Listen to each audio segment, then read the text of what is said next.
nauwi sa karahasan ng pagtatalo ng isang lalaki at ng buntis niyang ka-live-in.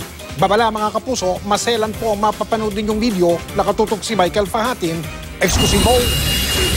Sa kuhang ito ng CCTV ay maaninaga na ang magka-live-in na nagtatalo. Sinapak, sinakal ng lalaki ang babae at nang makahawak ng paso ang babae ay ibinato ito sa lalaki. Pero agad na gumunti ng flying kick ang lalaki at bumagsak ang babae. Sa pagbangon ay nakahawak muli ito ng paso at ibinato sa lalaki. Pero sapak, tadyak at pagbudbud sa lupa ang resback nito. Dito na makikita ang ina at kuya ng lalaki na umaawa sa dalawa. Ang kuya inilayo ang lalaki habang ang ina makikitang pinapagalitan ang babae hanggang sa kuha ng CCTV na sinampal pa ito. Inawat ng kuya ang ina at kalaunay makikitang papalayo na ang lalaki at aakalain mong tapos na ang eksena. Nagpunta siya rito para tignan kung ano talaga yung nangyari at sa nakita nga namin na parang imbis na awatin niya yung mag-asawa, parang sa nakita namin tinulungan niya pa yung anak niya na saktan tong babae. Pero sa pagkapatuloy ng video ng CCTV, makikita na bumalik ang nanakit na lalaki at pistulang sinuyo ang babae.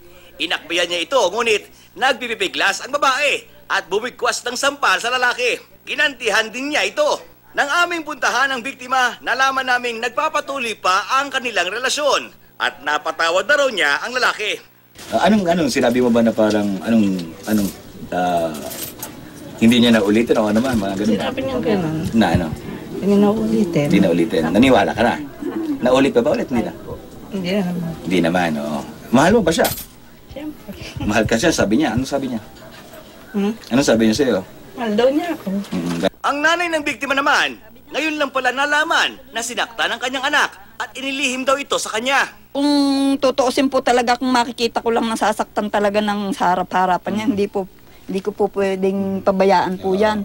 Ayon sa datos ng Philippine Commission on Women, patuloy ang pagtaas ng bilang ng mga kaso ng pananakit sa kababaihan noong 2004 hanggang 2013 na inireport sa PNP. Pero para sa kababaihan, nakakaranas ng pananakit at mga abuso, maaari mong masandalan ang Republic Act 9262 o ang Anti-Violence Against Women and Children Act of 2004 para kasuhan at obligahin ng suporta ang suspect. Pwede ring humingi ng temporary o permanent protection order mula sa nanakit na suspect sa korte o ng barangay protection order mula sa inyong barangay chairman para agarang mapigilan ang pananakit. Maaari ding sagutin ng Estado ang lahat ng inyong gastos na legal, medikal at rehabilitasyon.